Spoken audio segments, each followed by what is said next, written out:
이어서 본문 4절 보겠습니다. 마가복음 1장 4절입니다. 세례 요한이 광야에 이르러 죄사함을 받게 하는 회개의 세례를 전파하니 온 유대지방과 예루살렘 사람이 다 나와 자기 죄를 자복하고 요단강에서 그에게 세례를 받더라. 아멘.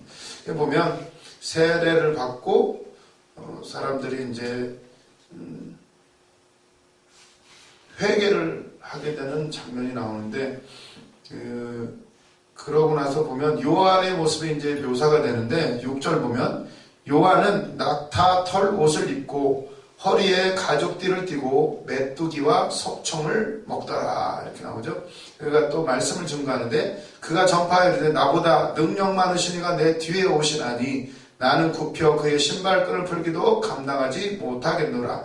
나는 너희에게 물로 세례를 베풀었으나 그는 너희에게 성령으로 세례를 베푸시리라. 아멘. 너무나도 잘 하시는 말씀인데 마가복음은 이 내용들이 보면 굉장히 간략하게 소개가 돼요. 좀 보면은 요한이 낙타토롯은 이렇게 좋은 옷이 아니에요. 그런 거를 의미하게 되고 이 가죽띠도 마찬가지고 메뚜기와 석청을 먹어요. 메뚜기, 석청. 이게 메뚜기. 어떤 책에 보면은 왜 메뚜기를 먹었나 그러냐면은 이게 메뚜기가 가난한 사람들이 먹는 상징이래요. 그 당시에 이제 가난한 사람들한테는 나라에서 배급이 나왔대요. 메뚜기가. 약간 그러니까 조금 이렇게 빈곤한 삶을 살아가고 있다라고 그렇게 이제 보는 책도 있고 어떤 책에서는 어떻게 설명하냐면 성경에 보면 그 탕자의 비유 아시죠? 예수님이 하신 탕자가 아버지의 유산을 미리 받아가지고 외국으로 가서 이제 그 돈을 다 써버리죠. 허랑방탕하여서 다 써버렸다고 하는. 돈이 없으니까 이제 어떻게 하죠? 집에는 못 가고 이제 돼지 치는 데서 이제 일하면서 먹을 것이 없으니까 어떻게 해요? 쥐염열매, 돼지가 먹는 쥐염열매를 먹고자 했으나 그것도 모자라가지고 돼지하고 싸우다가 돼지한테 지죠? 그래가지고 그것도 잘 못 먹었다 이런 표현이 나오게 되는데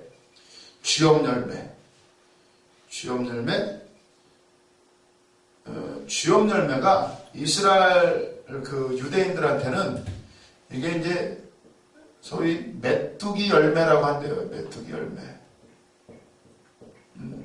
메뚜기 열매. 아주 이제 진짜 먹을 것이 없을 때 마지막에 가서 먹는 게 이 쥐염 열매고, 그걸 이제 유대인들은 이 쥐염 열매 하면 메뚜기 열매 이렇게 딱 연상이 된대요. 왜냐하면 이 광야에는요 사실 풀도 거의 없고 우기가 비가 내리는 기간이 돼야만이 비가 오고 풀도 있고 그래야 뭐 메뚜기라도 있잖아요. 근데 사실 건기 비가 안 오는 기간이 더 길대요. 근데 거기서 메뚜기가 있다? 이건 조금 그렇죠. 그래서 보면 쥐염열매는 쥐염열매다 이 메뚜기가. 그런 또 그렇게 말하는 책도 있어요. 이스라엘 풍습에 대해서 말하는 책에 보니까 이게 바로 쥐염열매. 그래서 보면 만약에 이제 이 메뚜기를 쥐염열매로 우리가 본다라면 쥐염열매가 탕자한테는 어떤 상징이 되죠? 탕자에게는 아주 궁핍과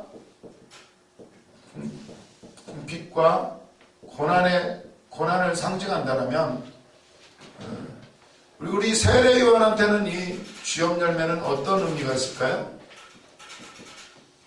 세례 요한은 원래 제사장 가문이에요. 제사장 가문. 이렇게 안 해도 되는데 잘 그냥 성전에서 예루살렘 성전에서 그냥 사역이나 하고 이래도 되는데 광야로 가서 하나님의 받은 계시를 전파하고 그러죠. 세례 요한. 세례 요한에게 쥐염열매는 어떤 의미가 있을까요? 검소와 청빈을 상징하게 되죠. 완전히 달라요. 같은 쥐염 열매, 메뚜기지만 그런 의미가 있고, 여기서 석청을 먹는데 이 석청이 아마 꿀이죠, 꿀. 자연에서 나는 꿀. 이것도 그 이스라엘에서는 이 꿀이 이 쥐염 열매에서 나오는 꿀이 있대요. 이게 아주 특산품이래요. 이 이스라엘의 유대 지역에 아마 거기서 나오는 꿀일 것이다, 이렇게 보더라고요, 책에서는. 그래서 보면 이렇게 본다라면 이런 상황 속에서 청빈과 검소한 생활을 하면서 말씀을 증거한단 말이에요. 그러니까 그 당시로는 종교 지도자들 어때요? 굉장히 잘 먹고 잘 살고 그리고 굉장히 율법적이고 그랬는데, 세례요한은 어때요? 복음을 증거하고 메시아가 오신다고 선포를 하고 이런 청빈한 삶을 사니까 어떨까요? 사람들이 막 몰려들기를 시작하고 신선하잖아요. 그러니까 이 세례요한의 삶 자체가 그 자체가 메시지가 되는 거예요. 오늘도 어때요? 우리가 요즘에 이제 뭐 교회들이 꽤 욕을 얻어먹는 이유가 그런 거죠. 만약에 우리가 정말 검소하고 말 나누어주고 선교하고 이런 일들을 하고 복음을 제대로 증거한다면 어떻게 되죠? 그 자체가 메시지가 되는 거예요. 그래서 목사님들의 간증이 왜 힘이 있어요? 그 살아온 그 기도의 삶과 말씀대로 살아보려고 몸부림쳤던, 그리고 나서 승리한 그 이야기들이 힘이 있는 거예요. 힘이 있는 거. 그렇다면 우리도 어떻게 해죠? 우리도 이 말씀이 힘이 있으려면 그대로 살아야 되는 거예요. 보면 그렇기 때문에 이 세례 요한 이 살아가는 이 자체가 그냥 설교가 되어버리는 거예요. 그래서 우리 목사님이 강조하시는 것이, 아니 성경을 쓴 사람들이, 제가 그랬어요 목사님한테, 목사님 저 다른 신학교는 역사, 철학, 히브리어, 헬라어 다 공부하고 그러는데 목사님 나도 좀 책 좀 많이 읽고 그래야죠. 맨날 무슨 뭐 땅 파고 쓰레기나 태우고 맨날 허드렛 일하고 이게 뭡니까? 예? 기도도 좋지만 아니 좀 책도 좀 읽고 좀 그래야 되지 않아요 목사님? 그랬더니 하시는 말씀이, 야 성경을 쓴 사람들이 어떤 사람들이 썼냐 이러시더라고요. 성경 누가 썼어요? 모세가 쓰고 다윗도 썼나? 다 그 성경에 나오는 사람들의 행적이 어떤 사람들이에요? 다윗 양치다가 기름 부음 받고, 다윗을 보세요. 다윗이 왕이 어떻게 됐나요? 공부 많이 해서? 물론 하나님이 기름 부어주시고 성령 양치다가 하나님한테 인정받아요. 그리고 기름 부음 받고, 기름 부음 받고 나서 한 일이 뭐예요? 처음에 거기까지는 좋았어. 골리앗을 그냥 한 방에 때려잡으면 진짜 멋진 장면이죠. 거기까지는 좋았는데 그 다음부터는 고난이 시작이 돼요. 그냥 산으로 도망다니고 10수년을 도망자 신세를 지낸 거예요. 그런데 그게 어떻게 돼요? 왕의 수업이었어요. 전국 구석구석을 하나님이 다 누비게 다니게 하시고 전국 구석구석 누가 어디 사는지 다 알아요. 그런 사람이 왕이 됐으니까 어떨까요? 왕궁에 있어도 다 알아요. 어디를 잘 방어해야 되고 어느 지역에 어디가 중요한 땅이고 어디에 좋은 사람이 있고 나쁜 사람이 있고 다 알아요. 손바닥 보듯이 왜 훈련의 과정을 하는 그게 시키신 거예요. 자기도 모르는 사이에 그게 고난이었지만 그게 바로 왕으로서의 수업을 받고 있었던 거예요. 봐라, 성경의 사람들이 다 그렇게 한 그 와중에 다윗은 시편을 만들고 하나님을 노래하고 기도하고 받았던 응답대로 할 때 어떻게 돼요? 내 마음에 합한 자다. 나라를 다스리는 사람이 됐어요. 또 누구야? 다 그래요. 성경에 나오신 분들. 아브라함이 그랬고 이삭이 그랬고 요셉이 그랬고 야곱이 그랬고, 모세도 왕궁에서 살다가 쫓겨나가지고 광야에서 치다가 어때요? 하나님을 만나요. 거기서 가시나무 떨기까. 야, 다 그러던 사람들이 하나님 만나가지고 책을 썼는데, 그러면 그런 사람들이 쓴 책을 이해하려면 공부를 해야 이해가 되겠냐? 아니면 너도 그들처럼 광야로 나가서 양치고 땅 파고 삽질하고 하는 사람이 낫겠느냐? 우리 목사님 말씀을 너무 잘하셔. 생각해보니까 그렇네요. 그래가지고 제가 여기 이렇게 됐는데, 진짜 해보니까 이게 배우는 거하고 좀 다르죠? 직접 살아보면. 삶을 다들 살아보셨으니까 저는 공부만 하다 와가지고 잘 몰라요. 근데 경험을 하게 됐죠, 여기서. 이 사람도 보고 저 사람도 보고, 왜 이렇게 복잡한지. 사람이라는 게 복잡하기도 하면서 다 똑같아. 본질은 똑같아. 처음에는 착하게 보이는데 기도하고 뭐 하다 보면 다 드러나죠. 우리 목사님 항상 설교하실 때 예를 드시는 거, 충주 금식기도 오면 3번 놀란대잖아요. 왜? 여기처럼 불이 뜨겁고 목사님들의 설교가 좋은 곳을 볼 수가 없다는 거예요. 첫 번째 놀라. 그 다음에 놀라는 건, 아니 이렇게 말씀해줘. 그 불이 강한데 왜 여기에 있는 사람들은 왜 그렇게 쌈박질하고 왜 그렇게 성질들이 또 한 성깔씩을 하는지, 거기에 두 번째 놀란대요. 그런데 또 좀 있다가 놀란대. 왜?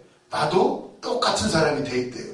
한 몇 달 있다 보니까 나도 똑같이 싸우고 있고 나도 똑같이 먹는 것 때문에 싸우고, 오늘 피자 8조각인데 몇 조각씩 드셨어요? 4분이 드셨나? 4분이면 딱 2개씩 돌아가는데, 만약에 3분이 먹었으면 누구는 3개 먹고 누구는 2개를 먹어야 돼. 그러면은 이게 먹는 것 때문에요. 시험이 얼마나 많이 들고 서운하죠? 이게 진짜 그렇더라고요. 제가 착한 줄 알았어요. 아주. 여기 있는 사람들 왜 이렇게 싸나워. 세상에서 아주 그냥 닳고 닳아가지고 그냥 못 해봐요. 얼마나 변명도 잘하고 말도 잘하고 못 이겨, 말로는. 그런데 나중에 보니까 나도 똑같은 사람이 되는 거예요. 금식하면서 깨닫게 되고, 또 갈수록 기도하면서 깨닫게 되고, 나도 똑같네. 나도 똑같이 미워하고 시기하고 질투하고, 또 뭐예요? 거짓말도 어찌나 잘하는지. 점점 깨닫게 되더라고. 방법이 없구나. 나의 선함이라는 건 아예 없구나. 내가 아무리 노력해도 노력한다고 되지던가요? 착하게 살아야지, 착하게 살아야지, 착하게 살아야지. 한번요, 제가 그런 비유를 많이 들어요. 지금부터 코끼리 생각하시면 안 됩니다. 코끼리 생각 안 나나요? 코끼리. 이게 희한해요. 하지 말라 그러면 더 하고 싶고, 더 생각하지 마세요. 지금부터 코끼리. 생각하지 마시라니까 하면은 계속 생각해. 코끼리가 아프리카 코끼리, 인도 코끼리, 아기 코끼리 담보도 생각이 나고, 동물원에 있는 코끼리도 생각이 나고. 아니, 오늘 코끼리 생각할 거로 생각이나 했어요? 근데 코끼리라는 단어를 제가 말하는 순간 코끼리를 생각하게 돼 있어요. 죄도 마찬가지예요. 죄가, 율법이 오기 전에는 죄가 죄인지도 몰라요. 그러나 죄, 이거 하지 마세요, 저거 하지 마세요 하는 순간 어떠죠? 힘들어져. 계속 안 해야지 하는데 더 하고 싶어.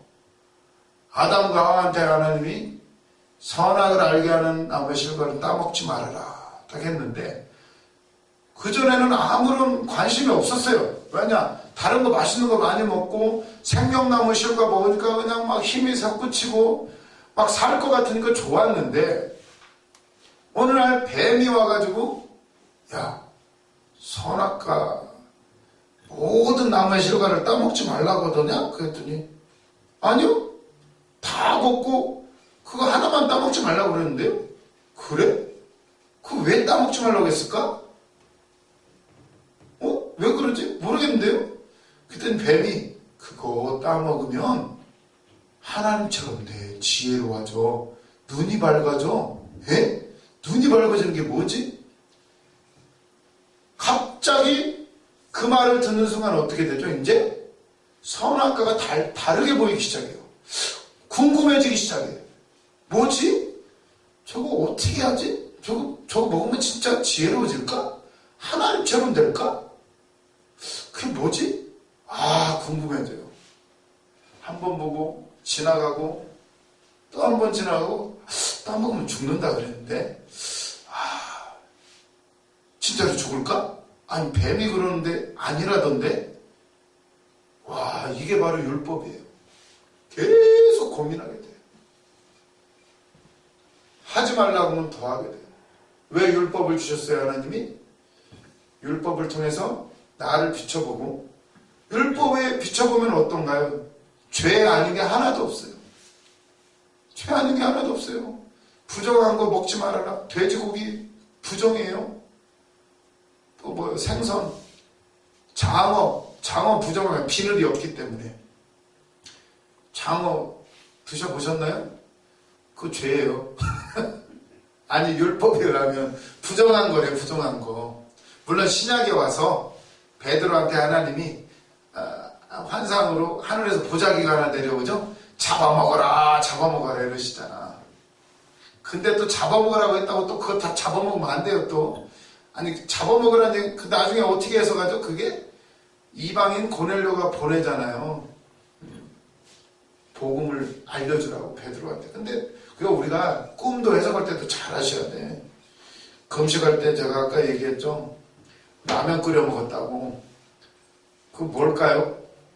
누구는 또 그래. 어떤 분들은 아니 금식을 하는데 이 꿈에서 먹는 꿈 꾸면 큰일 난대. 그 마귀에게 속은 거래요. 꿈에서 먹으면. 근데 저는 여기서 이렇게 배웠거든요. 그거는 말씀을 먹는 거야. 여기서는 우리 이렇게 배우는데 어떤 사람들은 그러더라고. 그거 큰일 났다고. 마귀의 시험에 꼬임에 넘어가가지고 회개해야 된다고. 어떤 게 맞아요? 근데 참 신기한 게 금식하다가 먹는 꿈 꾸자는 힘이 나요. 힘이 나요. 성경에 뭐라고 하죠? 사람이 떡으로만 살 것이 아니요 하나님의 입에서는 모든 말씀으로 살 것입니다. 진짜로 꿈에 뭘 먹고 이런 걸 하고 나면 희한하게 하나님이 은혜를 주시더라고요. 설교 가운데 은혜를 받고요. 진짜 이 영의 양식을 하나님 먹여주시는 걸 체험하게 돼요. 굉장히 다르죠? 꿈을 어떻게 해석하느냐에 따라서. 그러면은 그냥 꿈에 나오는 라면이 그냥 라면이 아니고 빵으로도 나올 수도 있고 여러분이 좋아하는 걸로 나올 수가 있어요. 근데 그걸 보면 하나님 먹여주신다고 그러더라고요. 그래서 이 영적으로 무지하면 그게 속는 거죠. 그러면 오늘도 제가 코끼리 얘기하니까 코끼리가 이제 막 생각나잖아. 아무리 생각하지 말라고 해도 막을 수가 없어요. 인간은. 그 죄가 그런 거예요. 율법이. 말씀은 읽으면 읽을수록 우리는 더 지킬 수가 없다라는 것을 알게 돼요. 그거는 원래 인간으로서 지킬 수 없게 됩니다. 그래서 예수님이 십자가에서 그걸 해결하신 거예요. 그 나의 옛 성분을, 옛 사람을 이미 죽었다는 것을 예수님이 대신 값을 치르셨다는 것을 보여주신 거예요. 우리는 그걸 바라볼 때 깨닫게 되는 이거 내 모습 아니지. 내 안에 지금 성령이 계시는데 그분을 인정하고 모셔드리고 그분이 일할 수 있도록 내 마음을 열고 나를 내려놓으면 그분이 나를 통해서 일하시는데 아직도 내 계획이 많아요. 이거 하고 싶고 저거 하고 싶고 어떠신가요? 다 맡겨드리나요? 주님이 일하시도록 순종하시나요? 순종. 그러면 완전히 이 성령님이 일하실 수가 있는데, 그래서 보면 우리만 그런 게 아니라 베드로도 그랬고, 그래서 베드로가 그걸 못 뛰어넘을 때 그 환상을 보여주신 거예요. 보자기가 내려와서 잡아먹어라 그랬더니 베드로가 아니 나 그거 못 잡아먹습니다. 나는 율법을 지금까지 잘 지켰습니다. 부정한 것은 내가 어려서부터 먹지 않았습니다. 아니다. 내가 깨끗하게 했으니 잡아먹으라. 나중에 신약에 보면 뭐라고 나오죠? 먹는 것과 절기와 이런 것보다 중요한 것은 뭐예요? 하나님이 이미 말씀과 기도로 거룩하여진다. 하나님이 주신 것을 감사함으로 받으면 버릴 것이 없대요. 내게 주시는 것들, 내게 주시는 환경, 내게 붙여주신 사람들, 감사함으로 받으면 버릴 것이 없대요. 왜? 말씀과 기도로 거룩해진다. 남편, 자녀들 힘들지 않나요? 안 맞아요, 안 맞아요. 근데 어때요? 그걸 통해서 말씀과 기도로 묵상하고 기도하고 하다면 내가 깎여지고 만들어져요. 안 되는구나. 하나님이 하셔야 되는구나. 그분께 맡겨드려요. 그 비밀을 깨달으시기를 주님의 이름으로 축원합니다. 그 은혜를 주시려고 십자가에서 예수님 죽으셨어요. 그래서 지금 우리가 사순절 기간을 보내는 이유도 그걸 자꾸 묵상할 때에 이미 내가 죽었다는 거, 괜히 고생하는 거예요. 우리가 생각 안 하려고 생각이 나잖아요. 어디가 아픈 것 같아. 계속 고민해. 그럼 뭐 어떻게 해야 되고 막 책도 찾아보고 그러면 막 유튜브 보면 막 별 얘기가 다 나오죠. 가짜 굉장히 많은데, 근데 한번 들어간 정보는 참 시험 공부해보면 어떤가요? 틀리는 문제는 계속 틀려요. 희한해요. 아무리 공부를 해도요, 틀리는 내가 잘 틀리는 게 있어요. 계속 틀려요. 우리도 각자가 시험 드는 부분이 있죠. 내 약한 부분들. 그래서 금식하면 내 약한 부분이 드러나요. 허리가 아픈 사람은 허리가 아파지고요. 또 어떤 사람은 막 두드러기도 나고, 그게 다 달라요, 현상이. 또 위가 안 좋으신 분들은 속이 또 아프고, 그러면 그거를 잘 알고 넘어가야 되는데, 그때 죽을까봐 약 먹어버리죠. 하나님이 그걸 깨닫게, 율법이 그런 역할이에요. 말씀을 통해서 그게 막 찔려요. 부딪혀요. 그때 기도로 말씀 붙잡고 성령을 덧입어야 돼요. 그리고 그걸 뛰어넘으면 이제 믿음이 막 성장하고, 다음에 와도 어떤 일이 와도 어떻게 되죠? 이건 나를 또 하나님이 한 단계 성장시키려고 하시는 것이구나. 이렇게 막 깨닫게 되는데, 그걸 모르면은 낙심하고 불평하고 넘어지고, 왜 하나님은 나만 가지고 그러시나? 이럴 수가 있어요. 근데 보면 이 성경에서는 그래서 광야로 인도하죠. 광야로. 오로지 주님만 바라볼 수 있도록 이렇게 인도를 하셔요. 그래서 보면 이 세례 요한이 곧 메시아가 오실 것인데, 그분의 능력은 내가 감당치 못한다. 그분의 내가 신발끈을 묶기도 나는 너무 힘들다. 그러면서 나는 지금 물로 세례를 주지만 그분은 성령으로 세례를 주시는 분이다. 성령으로. 완전히 다르죠, 율법. 아무리 우리가 몸을 씻어보세요. 몸을 막 씻어봐요. 또 씻어야 돼. 또 씻고, 또 씻고. 그러니까 성령이 오시면 확 완전히 바꿔놔버리죠. 그래서 예수님의 제자들이 오순절 마가다라에서 성령 받기 전에는 조금, 아까 베드로 고백했잖아요. 주는 그리스도시요 살아계신 하나님의 아들입니다 해놓고, 다연하시구나 내가 복이 있도다. 이거를 알게 하시는 성령이 알게 하신 것이다. 그렇게 말해놓고도 어떻게 돼요? 금방 넘어져요. 또 책망받고 넘어지고, 결국은 어떻게 돼요? 나중에 예수님을 부인하기까지 이르게 돼요. 자기도 어떻게 해보려고 했지만 안 돼요. 남들 다 버려도 나는 안 버립니다. 주님, 내가 누군데, 한번 한다면 하는 사람인데, 배도 다 팔고 부모도 버려두고 내가 주님 따라왔는데 내가 어딜 갑니까? 그랬는데도 생명의 말씀이 죽게 있사오니 내가 어디로 가오리까? 이렇게까지 말했는데도 안 돼요. 그게 깨지는 순간이에요. 부인하면서. 그게 깨지고 나니까 기도하게 됩니다. 너희는 몇 날이 못되어 성령을 받으리니 오로지 성령의 충만함을 받으라. 예루살렘을 떠나지 말고 기도해라. 약속하신 것을 기다려라. 막 전심으로 모여서 기도할 때 오순절 마가다라 앞에 성령이 임해요. 그러고 나니까 어떻게 되죠? 완전히 달라져요. 그전에는 무서워서 숨었던 사람들이 나가서 막 전파하기를 시작해요. 예수만 전하지 말아라. 감옥에 갖다 놓고 때리고 예수만 안전하면 괜찮아요. 다른 거 다 해도 돼요. 말씀 다 전해도 돼. 예수만 말하지 말라는 거예요. 그랬더니 베드로가 뭐라 그래요? 내가 사람의 말을 들으랴? 하나님의 말을 들으랴? 말씀을 들으랴? 나는 하나님의 말씀을 듣고 간다. 내가 전하지 않고는 내가 견딜 수가 없다. 전혀 막을 수가 없어요. 우리 같으면 어때요? 때려 죽인다면 하시겠어요? 와, 감옥에 들어가도 해요. 그전에 내가 무서워하던 사람인데, 죽을까봐 무서워하던 사람인데 완전히 성령이 임하니까 바뀌어져 버려요. 그 세계로 우리를 지금 성령은 임했어요.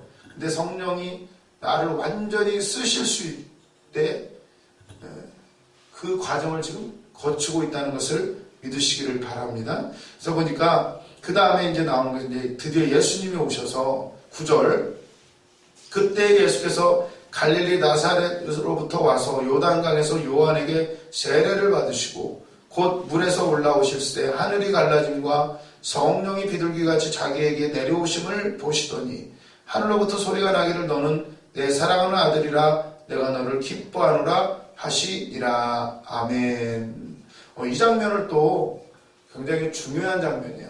왜냐하면 여기에 어떻게 되죠? 예수님이 오셨고 첫째 하늘이 갈라지고 성령이 임해요. 그리고 또 하나님의 음성이 들려요. 너는 내가 사랑하는 아들이라 내가 너를 기뻐하노라. 여기 지금 누가 계시죠? 다 성부, 성자, 성령이 한자리에 모여있어요. 지금.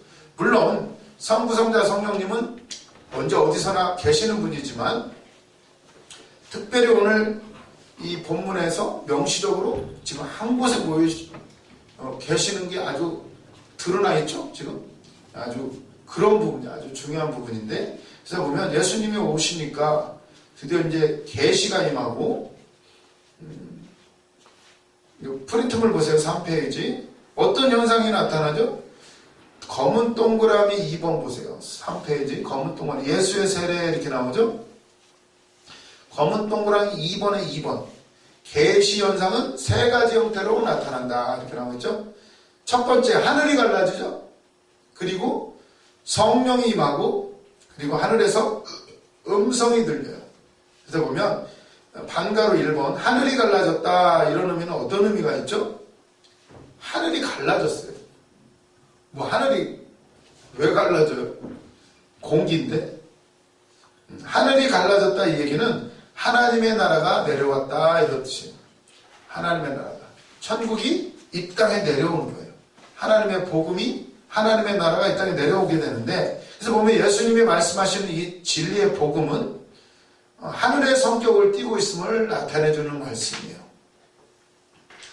그래서 보면 지금 마가복음 1장에서는 하늘이 갈라지죠. 나중에 뭐가 갈라지죠? 마가복음 1장에서 하늘이 갈라지고 그 다음에 뭐가 갈라지죠? 나중에 예수님이 십자가에서 예수님의 몸이 찢기시죠. 예수님의 몸이 찢기고 그 다음에 예수님이 다 이루었다 돌아가실 때 뭐가 찢어지죠? 또 나오는데 예수님이 다 이루었다 할 때 뭐가 또 찢어지죠? 그 다음에 바로 나오는데 성전 휘장이 찢어지죠? 성전이 어떻게 생겼어요? 이렇게 성전이 있으면 여기 밖에서 제사를 드리고 안으로 들어오면 성전이 있고 끝에 지성소가 있죠? 지성소? 아시죠? 지성소 휘장이 위에서부터 아래로 쫙 찢어져요. 나중에 성전 휘장이 찢어진다.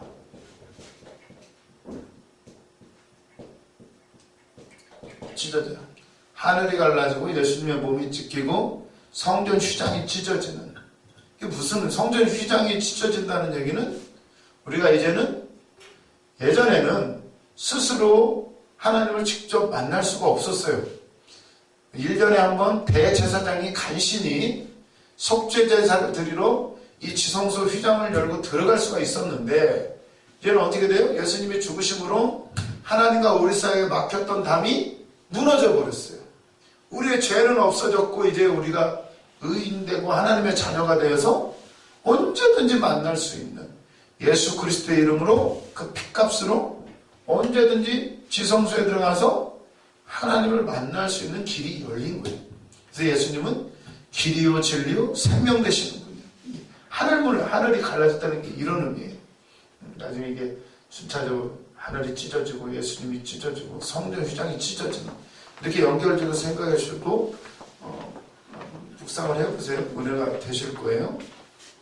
보면 그리고 성령, 여기서의 성령의 강림은 오순절 마가다락방의 성령하고는 좀 성격이 다르죠. 이거는 이사야 61장 1절의 말씀이 있는데, 그 메시아적 성령 강림으로서 예수님의 메시아적 사역 가운데 하나님께서 임재하실 것임을 시사해준다, 이렇게 나와있죠.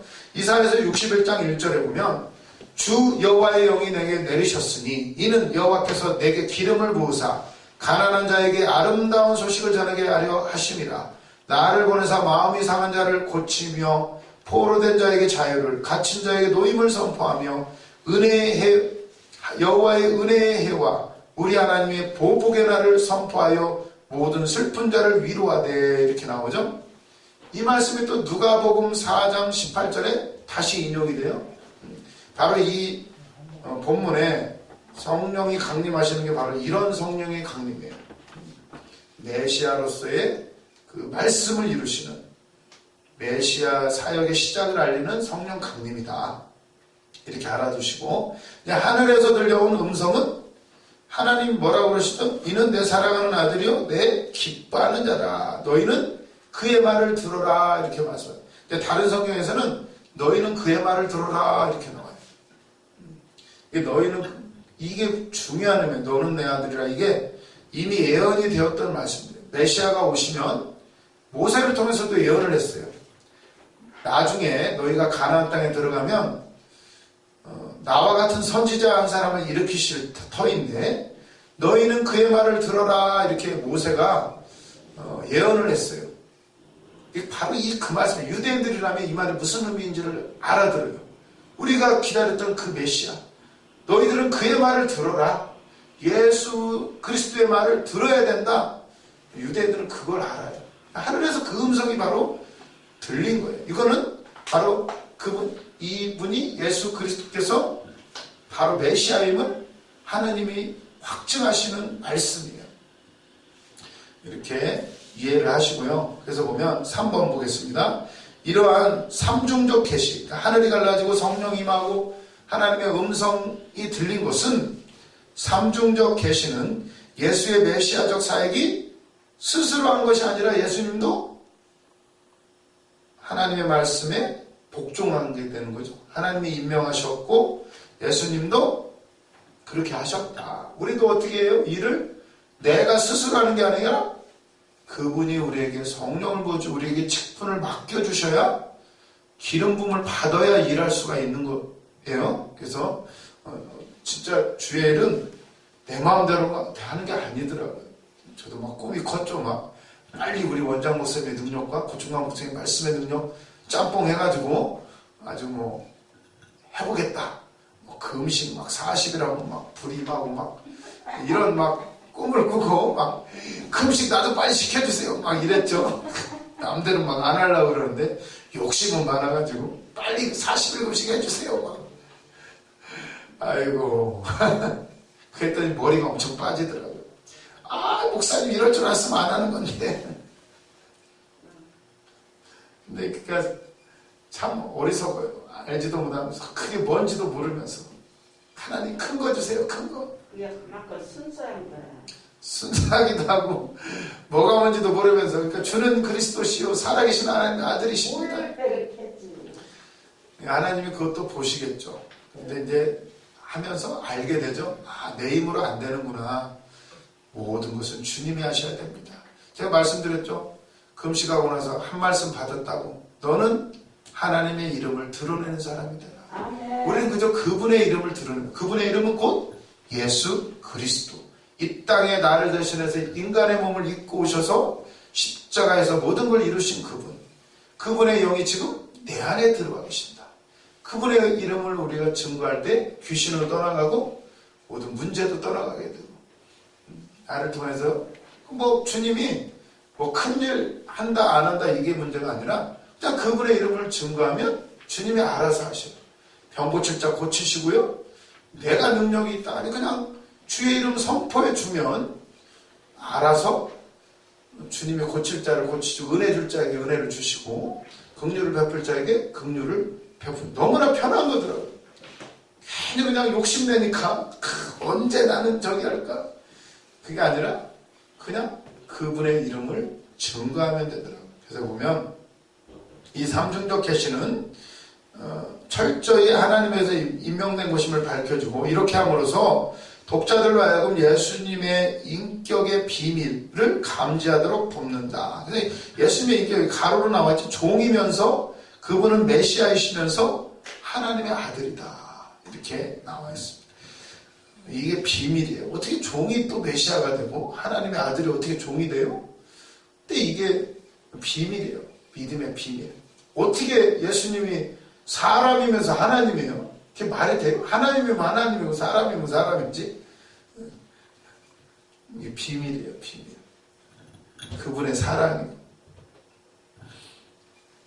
오늘 여기까지 하고 마치도록 하겠습니다. 근데 예수님이 또 시험을 받으러 가시는데 성령에 이끌려서 시험을 받으러 가요. 우리도 고난당하는 게 누구에게 이끌린 거예요? 성령에 이끌린 거예요. 전부 다. 그걸 안다라면 우리가 소망을 가질 수가 있어요. 소망을. 또 그럼 다음 주에 또 만나서 나누도록 하겠습니다. 기도하겠습니다. 주님 감사합니다. 우리를 사랑하셔서 주의 자녀 삼아주시고 또 선지 동산으로 인도하신 주님 감사합니다. 우리 신학생들 아버지 하나님 지혜를 열어주시고 또 아버지와는 기도할 때마다 주여 응답하여 주시어서 좋으신 하나님 복 주시는 주님을 더 깊이 만날 수 있도록 인도하여 주시옵소서. 일주일 동안에도 지켜 보호해 주시고 가는 곳마다 열리고 풀리고 형통케 하여 주시옵소서. 감사드리며 예수님의 이름으로 기도드렸습니다. 아멘. 수고하셨습니다.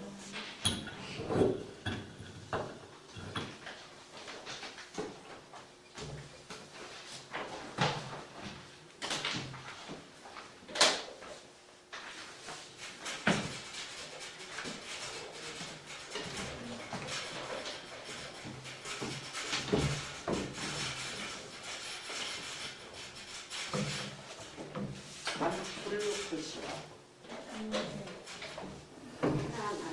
그래 밥 먹어야지. 이때나 밥 먹 배고프면 먹어.